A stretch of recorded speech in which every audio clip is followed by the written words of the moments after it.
là ẩm đâu nha việc phải thôi thì đâu ạ chân nói tốt trả cắn tiền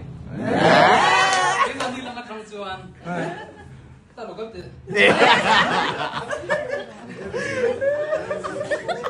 cắn cồm lúc không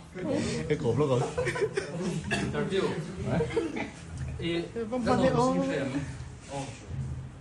giúp cái tên nào là nạp cả rồi cái tạ khan em rêu được qua cái nghe ini các mình sinh tiếng em phát sồn là